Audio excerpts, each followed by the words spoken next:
প্রিয় দর্শক, প্রতিবারের মতো আমরা আজকে এসেছি আরেকটি নতুন গ্রামে।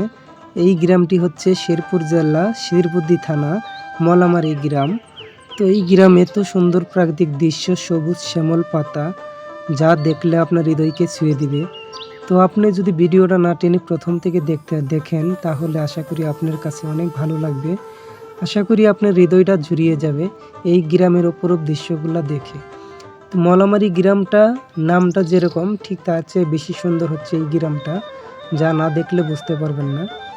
তো আমরা একটি ভ্যান গাড়ি দিয়ে যাচ্ছি। এই গ্রামে আসলে ওরকম গাড়ি ঘোড়া চলে না, তো ভ্যান গাড়ি দিয়েই গ্রামটা ঘুরছি। তো দেখুন না গ্রামের রাস্তাঘাটগুলা, আশেপাশের গাছ, প্রাকৃতিক যে পাতা সবুজ শ্যামল, সেগুলা কতটা সুন্দর।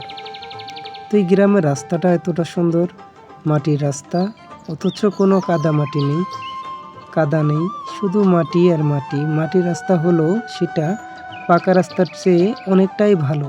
এই মাটির রাস্তা দিয়ে যদি আপনি হেঁটে যান আপনার কাছে অনেক ভালো লাগবে। তবে আমি যতটুকু মনে করি, আপনি যদি গাড়ি দিয়ে যান তার চেয়ে যদি হেঁটে যান, তার চেয়ে গাড়ির চেয়ে হাঁটার অনেক মজা পাবেন। কারণ হেঁটে গেলে আপনি এই যে রাস্তায় চড়ুই, দুই পাশে দেখা গেছে ছাগল, গরু, এরকম বিভিন্ন প্রাকৃতিক দৃশ্যগুলো দেখতে পারবেন, সেগুলো ভালো লাগবে। আর গাড়ি দিয়ে যদি যান, জুড়ে যাব গাড়ি, তো গাড়ির জুড়ে যাওয়ার কারণে আপনি আশেপাশের প্রাকৃতিক দৃশ্যগুলা অনুভূতি কম করতে পারবেন। তো দেখেন গ্রামগঞ্জের চাপকল, তারপরে মাঠে কৃষক ফসল ফলছে। তো এখন সোনালী ফসল যেটা আমরা বলি ধান, তো এই ধান চাষ করা হচ্ছে। তো আশেপাশে দেখেন রাস্তায় একটি পিচ্ছি বসে খাবার খাচ্ছে, আবার দুটা চড়ুই সেই খাবারগুলো খাওয়ার জন্য দাঁড়িয়ে রয়েছিল। তো আমাদের গাড়িটি দেখে চড়ুই দুটা চলে যাচ্ছে। তো এই আর কি গ্রামের অপরূপ দৃশ্য। আমরা যেরকম ছোটোকালে গ্রামে ছিলাম ঠিক ওরকমই, তবে আশেপাশের কিছু গ্রামের পরিবর্তন দেখা যায়। যেমন যে জায়গায় ছিল মাটির ঘর অথবা ছনের ঘর, সেই জায়গায় এখন উঠেছে বিল্ডিং ঘর অথবা টিনের ভালো মানের কোনো ঘর। তো এই গ্রামগুলো কিন্তু প্রায় আগের মতনই রয়েছে, হয়তো হালকা পাতলা, কিন্তু অন্যান্য গ্রামের চেয়ে অনেকটাই এই গ্রামগুলো ভালো। দেখেন আমাদের মা বোনেরা রাস্তায় তাদের যে ঘর রয়েছে, ঘরের দরজায় বসে তারা গল্প করতেছে, কেউ খাবার খাচ্ছে, কেউ আবার বসে গরমের জন্য ঠান্ডায় শ্যামা হাওয়া খাচ্ছে, ঠান্ডা বাতাস। তো গ্রামে কিন্তু অনেক ঠান্ডা বাতাস থাকে, কারণ গ্রাম অঞ্চলে যে আপনারা দেখতেছেন এই যে সবুজ শ্যামল পাতাগুলো, এই পাতাগুলোই কিন্তু আমাদেরকে গাছগুলোই অক্সিজেন দেয়। আমরা যে নিঃশ্বাসটা টানি সেটাই গাছগুলোর মাধ্যমেই আসে। তবে এই গাছগুলোর কাছাকাছি তারা বসবাস করাই কিন্তু তাদের অনেকটাই ঠান্ডা অনুভূতি হাওয়া, যেটা আমরা শহর থেকে টানতে যেটা কষ্ট হয়, সেটা কিন্তু গ্রামে তারা খুব সহজেই পেয়ে যায়। যেহেতু তারা গাছতলায় বসবাস করে, প্রত্যেকটা ঘরের সাথে গাছগাছালি রয়েছে, বিভিন্ন প্রাকৃতিক সবুজ পাতার যে ঠান্ডা অনুভূতি যে পাওয়া যায়, সেইগুলো সব কিছুই রয়েছে আর কি। এই জন্যই মূলত তারা অনেক শান্তিতে বসবাস করতে পারে গ্রামের মানুষ। তবে শহরে বর্তমানে যে তো গরম পড়েছে যা, সেটা আমি দেখে এসেছি। তো ওই হিসাবে গ্রাম অঞ্চলে কিন্তু এতটা গরম নাই। দেখেন এখন ঠাডা পড়া রোদ, কিন্তু রোদে একটু গরম লাগবে স্বাভাবিক। কিন্তু আপনি যদি শ্যামায় আসেন আপনার মনে হবে না যে গরমের দিন। এত সুন্দর বাতাস পাবেন, তারপরে ঠান্ডা আবহাওয়া পাবেন, এত সুন্দর ছায়া পাবেন। এত কিছুর পরেও আপনি কি মনে করেন গ্রামের শান্তি নেই? গ্রামের শান্তি আছে, কিন্তু আমরা সেই শান্তিটাকে খুঁজে দেখি না। মনে করি গ্রামের চেয়ে শহর ভালো। না, এটা কখনো না। হয়তো বা কেউ গ্রামে থাকতে পারে না, তাদের ভালো লাগে না। সবাই সব মনের মানুষ না, এক একজনের মন আল্লাহ এক এক ধরনের করেই বানিয়েছে। কেউ গ্রাম যারা ভালোবাসে তাদের কাছে গ্রামই ভালো লাগে। যারা শহর ভালোবাসে, শহরের আধুনিক যে জিনিসগুলা, আধুনিক যন্ত্রপাতি, আধুনিক রাস্তাঘাট, এইসব যারা ভালোবাসে তারা গ্রামকে কখনো ভালোবাসতে পারে না। কারণ গ্রামের ভালোবাসাটাই অন্যরকম।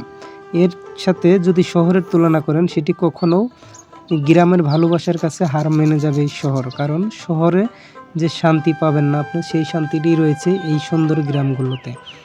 তো আমি অনেকক্ষণ থেকে রাস্তা দিয়ে গাড়ি দিয়ে যাচ্ছি, তো দেখতে পারলাম না রাস্তায় কোনো গাড়ি ঘোড়া, তারপরে রাস্তায় কোনো জ্যামজট। কত শান্তি দেখেন। এই শান্তিটা যদি আপনি পেতে চান, আপনারা যারা শহরে আছেন, অবশ্যই আপনাদের বলবো, আপনারা শান্তি যদি খুঁজতে চান অবশ্যই গভীর যে নিলিবিলি এলাকাগুলো রয়েছে গ্রামগঞ্জ, এই গ্রামগঞ্জের যে সুন্দর সুন্দর জায়গাগুলো, সেখান থেকে আপনি একটু জায়গা কিনে একটি ছোট্ট করে ঘর তুলে থাকেন, অনেক শান্তি পাবেন। যে শান্তিটা আপনার শহরে ভালো মন্দ খেয়েও পাইবেন না। কারণ গ্রামে যদি গেলে আপনি শুধু আলু ভর্তা ডাউল দিয়েও ভাত খান, অনেক শান্তি পাবেন। কারণ গ্রামে আপনি ঘুমিয়ে শান্তি পাবেন, কোনো কাজ করে শান্তি পাবেন, একটু বসে শান্তি পাবেন, সব দিকে দেখবেন শুধু শান্তি আর শান্তি।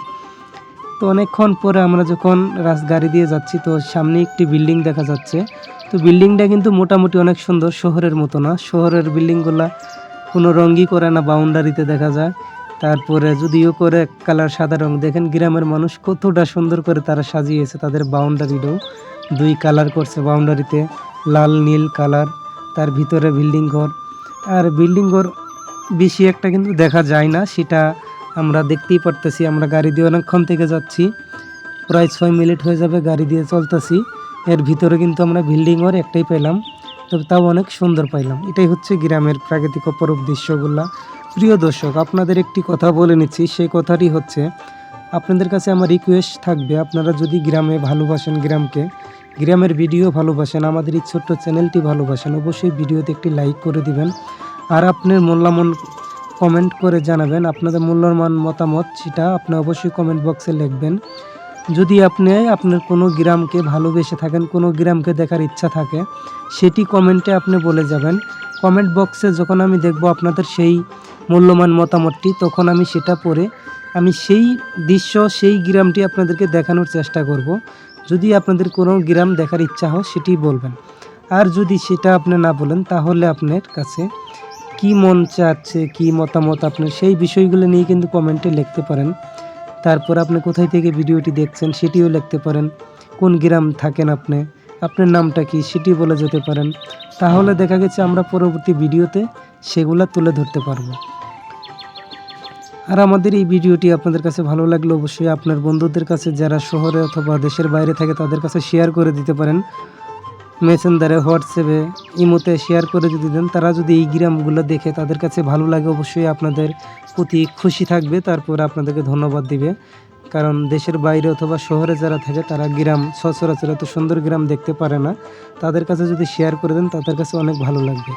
প্রিয় দর্শক, আমাদের ভিডিওটি প্রায় শেষ পর্যায়ে, তবে আমাদের এই গ্রামের সৌন্দর্যগুলো আমরা প্রত্যেকটি ভিডিওতে তুলে ধরার চেষ্টা করব। এরপরে অন্য ভিডিও যেটা আপলোড করব, সেটার ভিতরেও আমরা আরও সুন্দর গ্রামের ভিডিও আপনাদের দেখানোর চেষ্টা করব। তবে আপনাদের কাছে অনুরোধ থাকবে, আপনারা যারা আমার চ্যানেলটি সাবস্ক্রাইব করে নেই, অবশ্যই সাবস্ক্রাইব করে রাখবেন। আর যারা সাবস্ক্রাইব করেই রেখেছেন আগের থেকেই, তাদেরকে জানাচ্ছি অসংখ্য ধন্যবাদ। বন্ধুরা, আমি এই গ্রাম বাংলার ভিডিও, আমি বাবু, আপনাদেরকে প্রত্যেকটি ভিডিওতেই সুন্দর সুন্দর দৃশ্য উপহার দেওয়ার চেষ্টা করি। হয়তোবা আপনাদের কাছে কোনো ভিডিও ভালো না লাগার কারণ হতে পারে, কারণ সবার কাছে সব ধরনের ভিডিও ভালো লাগে না। তবে আপনাদেরকে আমি রিকোয়েস্ট করব, আমার এই চ্যানেলটি হচ্ছে গ্রাম বাংলার চ্যানেল, গ্রাম বাংলা বাবু টিভি চ্যানেলের নাম। এই চ্যানেলে মূলত আমি আপলোড করে থাকি প্রতি মুহূর্তে গ্রাম বাংলার প্রাকৃতিক দৃশ্যরূপ, গ্রামের যে সবুজ দৃশ্য, রাস্তাঘাটগুলো, গ্রামের গাছগাছালি, গ্রামের মানুষ কিভাবে চলাচল করে, বসবাস করে, এই টোটাল ইত্যাদি আর কি আমরা আপনাদের মাঝে শেয়ার করার চেষ্টা করি। তবে আমাদের ভিডিওটি প্রায় যে সামনে বাজার বের হয়েছে একটি, এই বাজারের কাছাকাছি এসে পড়ছি, আমরা ভিডিওটি শেষ করে দিব। তবে আপনাদের কিছু বলার থাকলে এখনও আপনারা কমেন্টে বলতে পারেন, তাহলে আমরা পরবর্তীতে সেই কমেন্টে রিপ্লাই দেওয়ার চেষ্টা করব। তো বন্ধুরা, আপনারা ভালো থাকবেন। আমি বাবু বিদায় নিচ্ছি। খুদা হাফেজ।